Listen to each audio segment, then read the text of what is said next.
حضرت کیوں اپنے آپ کو اتنا مالدار سمجھتے تھے؟ کیوں سمجھتے تھے؟ اس لیے کہ حضرت فرماتے تھے جو بیسک بنیادی ضرورتیں اللہ نے پوری کر دی، اور بہت سو کے پاس تو یہ بھی نہیں ہے۔ گھر تو ہے نا سر چھپانے کو، چاہے کرائے پر ہو، ہے تو نا، بہت سے تو روڈ پہ سو رہے ہیں۔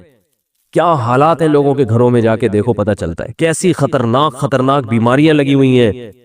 تو اسلام نے ہمیں، جو میں آیت پڑھ رہا تھا اس میں یہ بتایا کہ تم اس خوش فہمی میں مت رہو کہ جس حالت میں آج ہو ہمیشہ اسی حالت میں رہو گے۔ اللہ نے تم سے ایسا کوئی ایگریمنٹ نہیں کیا ہے۔ تو اب کرنا کیا ہے؟ عمل کو فوکس کرنا ہے، عمل۔ تو اللہ تعالی نے قرآن میں کیا فرمایا کہ کسی کتاب میں نہیں لکھا۔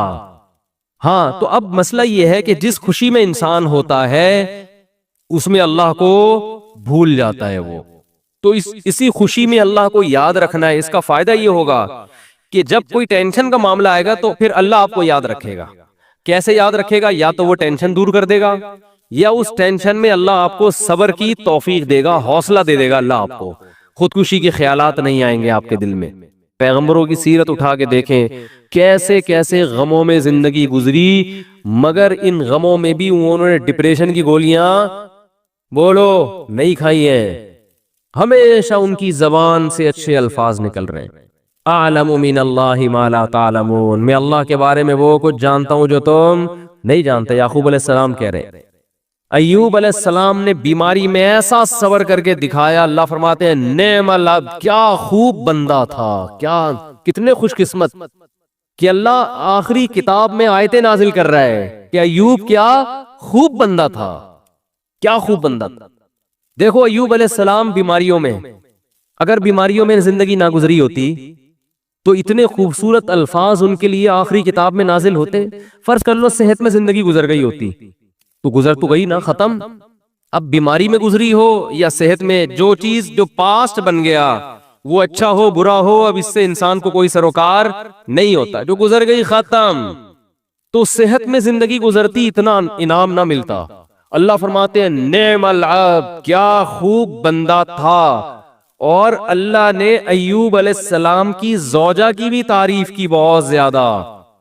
ایوب علیہ السلام جب بہت شدید بیمار تھے نا، تو عام طور پر کیا ہوتا ہے، بیگم صاحبہ خدمت کرتی، میرے میاں کیا ہو گئے، بیمار ہو گئے، کوئی بات نہیں، 1 دن خدمت، 2 دن خدمت، اس کے بعد کہے گی بھائی جان چھڑاؤ، میری کیا ہو گئی ہے، بولو نا، شادی ہو گئی ہے۔ آج کل مارکیٹ میں جو میرا بیان خواتین سن رہی ہیں ان کے علاوہ کی بات کر رہا ہوں، ان کے ساتھ یہی مسئلہ ہو رہا ہے کہ میاں بے روزگار ہو گیا، بیمار ہو گیا، تو اب بھائی جب شریک حیات کا مطلب کیا ہوتا ہے، زندگی بھر آپ کے ساتھ شریک۔ نکاح میں اور زنا میں تو یہی فرق ہے نا بنیادی۔ شریک حیات کا مطلب یہ ہے کیا خوشی اور غم میں آپ کے ساتھ، آپ بھی اس کے ساتھ۔ دیکھو شادی سے پہلے کوئی فالٹ سامنے آ گیا، نہیں کرو شادی، آپ کو اختیار ہے۔ جو فالٹ شادی کے بعد پیدا ہو رہا ہے وہ تو پھر آپ کی قسمت ہے نا۔ ارے عورت کی شادی ہوئی، میاں سے اگلے دن ایکسیڈنٹ ہوا، لنگڑا ہو گیا، تو ہو گیا، وہ قسمت ہے، برداشت کرو، کیا کیا ہے، ٹھیک ہے نا۔ یار سمجھ میں نہیں آ رہی بات۔ دیکھو ایک آدمی نے نکاح کا پیغام بھیجا، پہلے سے پاؤں سے معذور تھا، تو عورت لڑکی والوں نے اس بیس پہ ریجیکٹ کر دیا۔ ان کا حق ہے، کر سکتے ہیں، لیکن بالکل صحیح فٹ فاٹ رخصتی بھی ہو گئی۔ اگلے دن خوشی میں بائک میڈیا لگاتا ہوا جا رہا ہے کہ میری شادی ہو گئی اور رخصتی بھی ہو گئی۔ ہو سکتا ہے گرے، ٹانگ کی ہڈی ٹوٹ گئی۔ اب یہ تھوڑی کہ عورت کھلا لے کے بھاگ جائے کہ میری تو لنگڑے سے شادی ہوئی ہے، شادی ہو کے لنگڑا ہوا ہے، لنگڑے سے شادی نہیں ہوئی۔ سر آپ کی شادی ہوئی، پہلے سے پتا چلا بیگم کے ساتھ یہ مسائل ہیں، نہ کرو شادی بھئی، آپ کس نے کہا؟ صحیح تھی، نکاح کے بعد بیماری ہو گئی، ٹھیک ہے نا، کوئی مسئلہ کھڑا ہو گیا، تو اب عزت دار آدمی اس بیس پہ ڈیورس نہیں دیتا، بلکہ دعائیں کراتا ہے، مولوی صاحب میری زوجہ کے لیے دعا کریں اللہ صحت عطا فرمائے، اولاد نہیں ہو رہی دعا کریں اللہ صحت عطا فرمائے، ٹھیک ہے نا۔ زبان میں لکنت پیدا ہو گئی ہے، دعا کریں اللہ۔ تو میں تو ان کو کہتا ہوں اگر لکنت پیدا ہو گئی ہے تو بڑا فائدہ ہے تمہارا، کیونکہ جتنی دیر میں وہ برا بلا کہے گی نا، اتنی دیر میں آپ کام نمٹا کے آ جاؤ سارے، ٹھیک ہے۔ وہ ابھی اسٹارٹ لے گی آپ کو سمجھانا، اتنی دیر میں آپ کیا کرو، ذہن تیار کر کے آ جاؤ کہ یہ الٹا سیدھا بولنے والی ہے تو برداشت کرنا ہے۔ تو وہ اچھا اس پہ بھی 2-3 چٹکلے، لیکن وہ زیادہ ہو جائیں گے۔ تو اب مسئلہ یہ ہے کہ عزت دار آدمی کیا کرے گا؟ اس کو اپنی قسمت سمجھ کے برداشت. ہاں اختیاری فالٹ ہے تو ایک الگ بات ہے نا، قدرتی فالٹ نہیں ہوا بلکہ اپنے اختیار سے کچھ غلط کر رہی ہو تو ایک الگ بات ہے. بھئی یہ تو قدرت کی طرف سے اس کی ٹانگ ٹوٹ گئی، اس کو لکوا ہو گیا، اس کو فالج ہو گیا. تو آج تک یہی ہوتا آ رہا ہے. ہم نے دیکھا ہے بیوی کو فالج ہو گیا تو مرد اب اس کو رکھ رہا ہے، بھئی اس کی خدمت کر رہا ہے، علاج کر رہا ہے، لوگوں سے دعا کروا رہا ہے، یار میری بیگم کے لیے دعا کرو. ایسے موقع پہ عزت دار آدمی طلاق نہیں دیتا. وہ کہتا ہے بھائی اب برداشت کرو یار، میری قسمت ہے. تو عورت بھی برداشت کرتی تھی پہلے زمانے میں، آدمی بھی برداشت کرتا تھا. اب دونوں نے برداشت کرنا چھوڑ دیا ہے. کیوں؟ دنیا ہی کو اصل بنا لیا ہے. سارے مزے کہاں اڑانے ہیں؟ دنیا میں. اب دنیا کو یہ اصل بنا لیا ہے تو اب بس ہر چیز کیا ہونی چاہیے؟ پرفیکٹ، ایک دم موقع کی رپورٹ ہونی چاہیے ہر معاملے میں. تو یہ تو بھائی گوروں کا نظریہ ہے، یہ مسلمان کا نہیں ہے. تو میں ایوب علیہ السلام کا بتا رہا تھا کہ وہ شدید بیماری میں، وہ بیماری کیا تھی اس کا تفسیر میں کوئی ذکر نہیں ملتا نہ حدیث میں، بس کوئی بہت سخت بیماری تھی جس میں بہت طویل عرصے مبتلا رہے ہیں. تو اللہ نے ان کی زوجہ کی بھی کبھی خیال کیا. ان کی زوجہ نے اپنے میاں کی کئی سال خدمت کی ہے، کئی سال خدمت کی ہے. تو اب کیا ہوا کہ ایک دن خدمت میں تھوڑی سی کوتاہی ہوئی تو حضرت ایوب علیہ السلام کو غصہ آ گیا اور انہوں نے کہا کہ میں اگر ٹھیک ہو گیا نا میں تجھے 100 ڈنڈے ماروں گا. صحیح ہے نا؟ کیونکہ بیمار آدمی چڑچڑا ہو جاتا ہے نا، تھوڑا سا اس میں برداشت کم ہو جاتی ہے. اب بیچاری بیوی اتنی خدمت کر رہی ہے لیکن تھوڑی سی کوتاہی ہوئی تو ان کو غصہ آ گیا. انہوں نے کہا کہ اللہ کی قسم میں ٹھیک ہو گیا تو 100 ڈنڈے ماروں گا. تو اللہ نے ٹھیک کر دیا. اب پیغمبر پریشان کہ اتنی نیک بیوی جس نے اتنی خدمت کی، وہ کہ اس کو 100 ڈنڈے ماروں گا، تو بولے کہ ٹھیک نہ ہوتے تو ہی اچھا تھا بھائی. ٹھیک نہیں. تو قرآن کے الفاظ دیکھو، خذ بیدک ضغثا فاضرب به ولا تحنس. اے پیغمبر آپ قسم بھی نہیں توڑ سکتے، آپ تو پیغمبر ہیں، اور بیوی اتنی نیک ہے اس کو مارنے کی اجازت نہیں ہے، اس کو آپ نے 100 ڈنڈے نہیں مارنے. اب قسم پوری کرنے کے لیے ایک جھاڑو لیں جس میں 100 تنکے وہ ایک ہی دفعہ لگا دیں بس. ویسے تو ایک یوں کر کے بھی لگانا بھی وہ ہے، لیکن جب بیوی کو پتا چلے گا اللہ نے میرے لیے میرے میاں کو یہ ہیلا بتایا ہے تو یہ جھاڑو لگانا یہ عزت دی جا رہی ہے. یہ کس کی طرف سے ہیلا بتایا جا رہا ہے؟ بولو بھائی، اللہ کی طرف سے. آج بہت سے لوگ کہتے ہیں قرآن و حدیث میں ہیلے بالکل بھی نہیں ہے مولوی نے. بھائی ہیلوں کی بھی 2 قسمیں ہوتی ہیں، ایک جائز ہیلے اور ایک ناجائز ہیلے. ایک صاحب ٹی وی میں آ رہے تھے رمضان میں، وہ کہہ رہے تھے مولویوں نے ہیلے ویلے بہت نکالے ہوئے، ہر چیز کے ادھر سے ہیلا ادھر سے ہیلا، اور یہ سب بنی اسرائیل نے بھی ہیلے کر کے مچھلیاں پکڑی ہیں. تو میں نے کہا یار میں ان کے سامنے بیٹھا ہوتا تو میں کہتا آپ کو بنی اسرائیل کے ہیلے تو ذہن میں آ رہے ہیں جو اللہ نے خود ایوب علیہ السلام کو ہیلے بتائے. اس لیے دین فقہا سے سیکھو. یہ جو نئے نئے فنٹر بن رہے ہیں نا آج کل، ان سے دین نہ سیکھو. یہ ایک طرف کی دلیل جانتے، دوسرا ان کو پتہ ہی نہیں ہوتا. سود سے بچنے کے ہیلے نکالے ہوئے، تو سود سے بچنے کے ہیلے تو عین مطلوب ہے. ایسا ہیلا جس سے سود سے بچ جاؤ، یہ تو شریعت چاہتی ہے. یہ وہ ہیلا تھوڑی ہے جو بنی اسرائیل نے کیا تھا مچھلیاں پکڑنے کے لیے. تو ہیلے there are 2 types of ہیلے. ایک ہیلا جو حرام سے بچاتا ہے، ایک ہیلا جو حرام میں ڈالتا ہے آپ کو. دونوں میں فرق ہے. سود سے بچنے کے لیے جو ہیلے کیے جاتے ہیں وہ سود سے بچنے کے لیے جاتے ہیں، چونکہ سود حرام ہے تو سود سے بچنے کے لیے کا مطلب حرام سے بچنے کے لیے. اور ایک ہیلا وہ ہوتا ہے جو حرام میں آپ کو مبتلا کر دیتا ہے. تو بیوی کو مارنا کوئی اچھا کام تو نہیں ہے نا اسلام میں. تو اللہ نے ایک نیک بیوی کو بچانے کے لیے ان کو ہیلا بتا دیا کہ بھئی ایک جھاڑو میں 100 تنکے لو، ایک ہی دفعہ میں لگا دو تو گویا 100 کوڑے لگ گئے. تو قسم بھی پوری ہو گئی، بیوی بچ گئی. تو یہ اللہ نے حضرت ایوب علیہ السلام کی وائف کو، ان کی زوجہ کو، ان کی اہلیہ کو اتنا پروٹوکول کیوں دیا کہ قرآن میں ان کا تذکرہ بھی کر دیا. یہ شوہر کی خدمت کی وجہ سے، شوہر کے ساتھ وفا کی وجہ سے. یاد رکھو آج عورتیں اپنے شوہر کی طرف سے جن آزمائشوں میں ہیں، جو قدرتی آزمائشیں، جو قدرت کی طرف، بے روزگاری اللہ کی طرف سے ہو جاتی ہے نا. بھائی میاں کا روزگار چھوٹ گیا، یہ تو اللہ ہے جس کو چاہتا ہے رزق کشادہ دیتا ہے، جس کی چاہتا ہے روزی بند کر دیتا ہے. وہ بیچارہ اپنی طرف سے محنت کر رہا ہے لیکن بے روزگار ہو گیا، نئی کاروبار حرکت میں آ رہا. تو یہ اللہ کی طرف سے. خود سے نالائق ہو تو ایک الگ بات ہے. اللہ کی طرف سے جو آزمائشیں میاں پہ آئے تو عورت کو چاہیے ان آزمائشوں میں اس کا ساتھ دے، اسے ذہنی ٹارچر نہ کرے. کیونکہ بے روزگاری کی بیماری اتنی، بے روزگاری کا عیب اتنا بڑا نہیں ہے جتنا اس بیماری کا عیب ہے جس میں ایوب علیہ السلام مبتلا ہوئے تھے. کیونکہ اس میں تو کمانا ممکن ہی نہیں تھا اور اوپر سے خدمت بھی. سمجھا پا رہا ہوں اپنی بات کہ نہیں سمجھا پا رہا؟ اس میں خدمت بھی. تو وفا کرنی چاہیے، وفا. اور یہ جب تک آخرت سامنے نہیں ہوگی ان میں سے کوئی بھی کام نہیں ہو سکتا. ہمارے محلے میں ایک صاحب گزرے، ان کا انتقال ہو گیا، اللہ ان کی مغفرت فرمائے. ان کی زوجہ 15-20 سال بیمار رہی ہیں کسی سخت قسم کی نفسیاتی بیماری میں. اس بندے نے 15-20 سال اپنی زوجہ کی دن رات خدمت کی ہے. وہ بیوی نہ بیچاری کھانا پکانے کے قابل، نہ برتن دھونے کے قابل ایسی بیماری میں، تو یہی اس کے لیے کھانا بھی پکا رہا ہے. اتنے پیسے نہیں ہوں گے کہ ملازم رکھو، یہی اس کے لیے بولو ساری خدمتیں کر رہا ہے.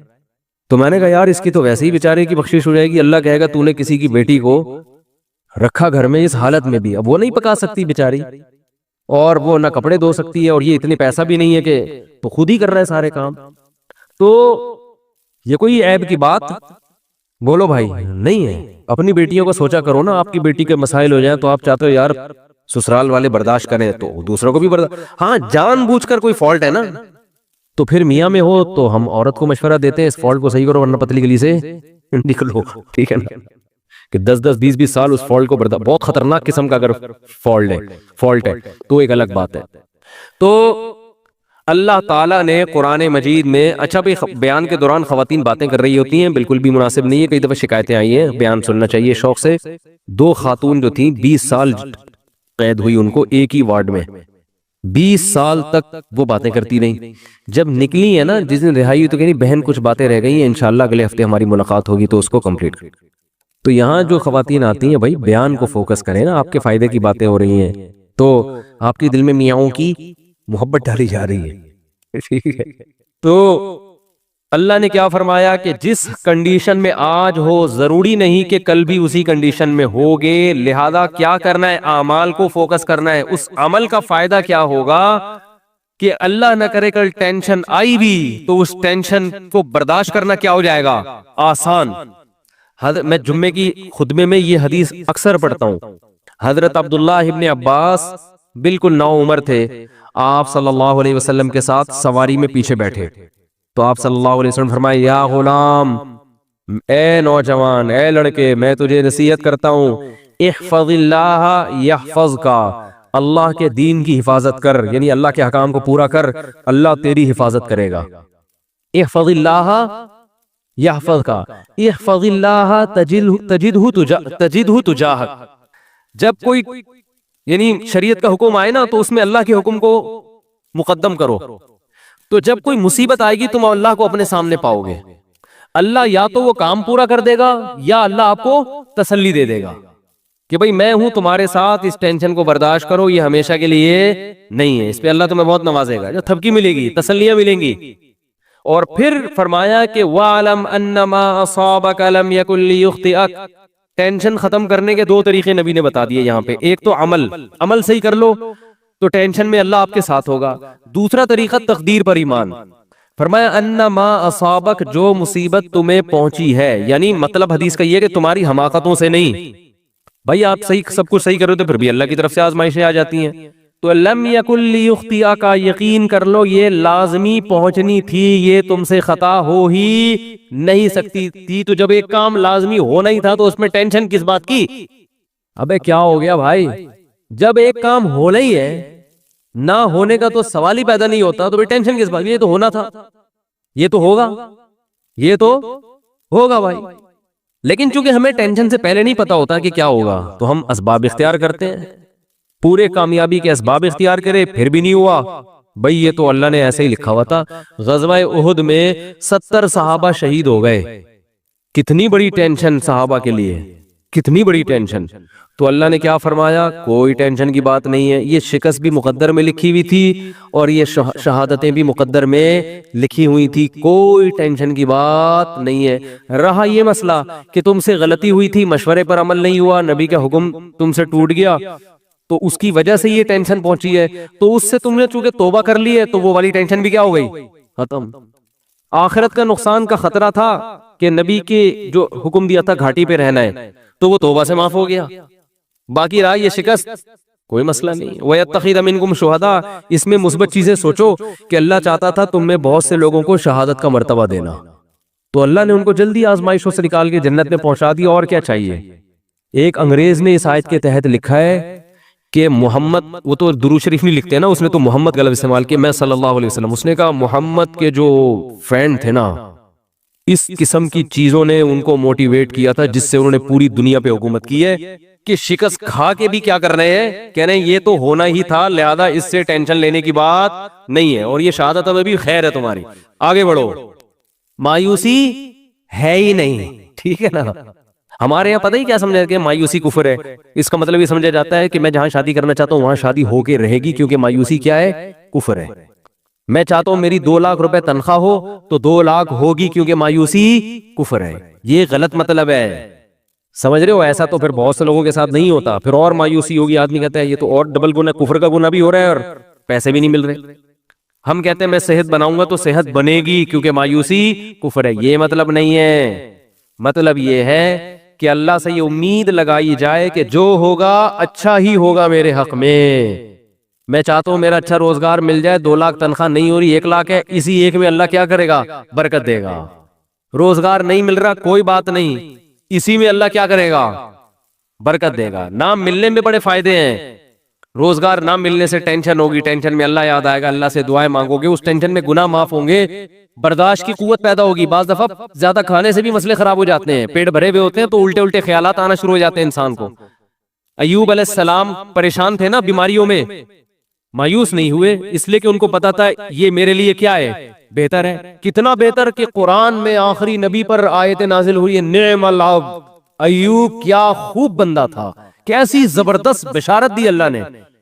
اللہ کا کلام غلط نہیں ہو سکتا، اور اللہ نے یہ نہیں کہا کہ ایوب اچھے تھے، نا نا نا نا نا، ایوب امتحان میں کامیاب ہو گئے، نا نا نا، نعمہ تعجب کا صیغہ ہے، گویا اللہ تعجب کر رہے یار کیا خوب بندہ تھا، اللہ کو تعجب نہیں ہوتا، لیکن اللہ ہم سے ہماری زبان میں بات کر رہے ہیں کہ اگر کوئی ایوب کی قربانی اور اس کے صبر کو دیکھتا تو کہتا ہے بھائی یہ صبر کھوپڑی میں آنے والا نہیں ہے، یہ تو بہت ہی زبردست بندے اللہ کے، اتنا بڑا کامیابی کا سرٹیفکیٹ ان کو اس بیماری کی وجہ سے ملا۔ اور آج ذرا سی پریشانی آدمی 10 قسم کے، یہ میرے ساتھ ایسا کیوں ہو گیا، میرے ساتھ ایسا کیوں ہو گیا۔ اور آج کل یونیورسٹیوں میں ہوتا یہ ہے کہ ٹینشنوں میں خدا کا انکار کر دیتے ہیں، پہلے تو یہ تصور نہیں تھا۔ اب جو نئی نسل آ رہی ہے نا، فون کرتے ہیں مجھے، بتاتے ہیں میرے ساتھ یہ ہوا، میں تو اللہ کو مانتا ہی نہیں، میں کہتا ہوں یار یہ میرے سامنے اتنا جری ہے، عام حالات میں کیا کر رہا ہوگا، تو نہ مانو، اللہ کو آپ کے منوانے کی کوئی ضرورت نہیں ہے۔ وہ سمجھتے ہیں کہ مجھے ترس آئے گا، ہائے بیچارے کے ساتھ اتنا غلط ہو گیا کہ یہ تو اللہ کو ہی نہیں مان رہا، ہائے ہائے ہائے، یہ تو آ جاؤ میں تمہیں تسلیم۔ میں کہتا ہوں بھائی تو نہ مان، جس خدا نے تجھے پیدا کیا ہے کم بخت تو اس کی نہیں مان رہا تو ہماری کیا مانے گا، ہے؟ تو یہ جو ایتھیزم پھیل رہا ہے نا، اور میں نے آپ کو رپورٹ پیش کی تھی نا کہ ایتھیس میں خودکشی کا ریشو زیادہ ہے، کیونکہ ایتھیزم کی طرف جاتا ہے انسان بہت مرتبہ، ہمیشہ نہیں، بہت مرتبہ عدم برداشت کی وجہ سے، تھوڑی سی پریشانی آئی، اللہ کہاں ہے، اللہ میرے مسئلے کی نہیں حل کر رہا، تو پھر وہ اللہ ہے۔ اللہ پر ایمان کا مطلب وہ اللہ ہے، اس کو اللہ مانا جائے، تو اللہ کا مطلب اختیارات اس کے پاس ہے، میرے پاس نہیں ہے، تو اپنے حساب سے آپ کو چلائے گا، وہ آپ کے حساب سے نہیں چلے گا۔ پھر یہ ایتھیسٹ کہتے ہیں دعائیں قبول نہیں ہوتی، دعائیں قبول نہیں ہوتی۔ آج کل یہ نوجوان لڑکوں کو بہت ہے، یار میں اتنے دنوں سے دعا مانگ رہا ہوں قبول ہو نہیں رہی، کوئی اللہ نہیں ہے، سب مولویوں نے لوگوں کو بیوقوف بنایا ہوا ہے۔ ابے جن مولویوں کے تم کہہ رہے ہو بیوقوف بنایا ہوا، وہ تم سے زیادہ دعائیں مانگ رہے ہوتے ہیں، اگر بیوقوف بنایا ہوا ہوتا وہ نہیں مانگتے، تمہیں کو لگایا ہوا ہوتا دعاؤں پہ انہوں نے، لیکن وہ جب دعا مانگتے ہیں ان کو قبولیت سے کوئی سروکار ہوتا ہی نہیں، ان کا مطلب ہوتا ہے اپنی فائل اللہ کی عدالت میں فائل کر دینا، اپنے ڈاکومنٹس اللہ کی عدالت میں جمع کرا دینا، یار تسلی اللہ کو بول دی ہے، اب جو ہوگا صحیح ہوگا۔ یہ تو اس لیے دعائیں مانگتے ہیں۔ یعقوب علیہ السلام ساری زندگی دعائیں مانگتے رہے، اللہ اولاد ملا دے، اولاد ملا دے، اولاد سے میری ملاقات کرا دے، میرے بچے کو محفوظ فرما لے، ہے نا، دعائیں مانگتے رہے، دعائیں مانگتے رہے، آنسر کی آیا، دوسرا بچہ بھی گم گیا۔ یہی ہوا نا، بنیامین جو دوسرا بیٹا تھا وہ بھی بھائیوں نے یہ کہا کہ وہ بھی، تو اب کیا کہہ رہے ہیں، فصبر جمیل، صبر کروں گا اور صبر میں بھی جمال پیدا کروں گا۔ جمال کا مطلب خوبصورت صبر ہوگا۔ علماء کہتے ہیں صبر کی there are 2 types of صبر۔ ایک صبر یہ ہوتا ہے کہ آدمی واویلا تو نہیں کرے، نافرمانی تو نہیں کرے، لیکن ٹینشن سے منہ سے اور یوں ہی بنا رہے ہیں، کیا نہیں ہوتا، بس منہ سے نکل نہیں رہے الفاظ ہیں کہ ٹھیک ہے صبر کریں گے، کیا کریں، مقدر میں یہ لکھا ہوتا، ایسا ہوتا ہے نا۔ جیسے آپ بولیں کہ یار ماشاءاللہ آپ کیا گھر میں حالات کیسے، صحیح چل رہے ہیں، بس کیا کریں، دنیا مسافر خانہ ہے، مفتی صاحب سے بیان میں سنا تھا، بس کیا ہے، ٹھیک ہے اللہ ہے بھائی، ٹھیک ہے، جب اس کا حکم ہوگا تو سن لے گا ہماری بھی دعا. اس کو کیا کہتے ہیں؟ اونلی صبر. اس کو کیا کہتے ہیں؟ اونلی صبر. چلو گناہ نہیں کر رہا کم بخت, اللہ کا انکار نہیں کر رہا, کوئی حرام کام نہیں کر رہا. اور ایک ہوتا ہے صبر جمیل, ایسا صبر کے ہٹو بچو ہو جائے جیسے ایوب علیہ السلام نے کیا. وہ صبر یہ ہوتا ہے کہ ذرہ برابر اپنے ایٹیٹیوڈ سے اور اپنی زبان سے شکایت نہ جھلک رہی ہو. جیسے ہمارے حضرت نے غربت میں فرماتے ہیں کہ جو میں صبر نہیں کرتا تھا کیونکہ مجھے ڈر لگتا تھا گناہ نہ ہو جائے. اللہ کہے گا صبر تو مصیبتوں پہ کیا جاتا ہے, تجھے مصیبت کہاں پہنچی ہوئی ہے؟ بلکہ میں اپنے آپ کو کیا سمجھتا تھا؟ بادشاہ ہوں, اس لیے میں لوگوں سے الگ رہتا ہوں. تو اس کو سرے سے مصیبت سمجھ ہی نہیں رہے ہیں, بلکہ کیا کہہ رہے ہیں؟ صبر جمیل. کیا کرنا ہے؟ ایسا صبر جس میں کیا ہو؟ جمال ہو. اور لا تیأسوا من روح اللہ, اے میرے بچوں اللہ کی رحمت سے نا امید مت ہو. اعلم من اللہ ما لا تعلمون, میں اللہ کے بارے میں وہ کچھ جانتا ہوں جو تم نہیں جانتے. رو بھی رہے ہیں. اب آپ کہہ سکتے ہیں جب اپنے عمل سے بھی شکایت نہیں کرنی, زبان سے بھی, تو پھر رو کیوں رہے ہیں؟ یہ غیر اختیاری ہے, اس پہ کوئی پکڑ نہیں ہے, اور یہ آپ کے دل کے زندہ ہونے کی دلیل ہے. کیونکہ رونا بھی نہیں آ رہا بچے کے گھومنے میں, اس کا مطلب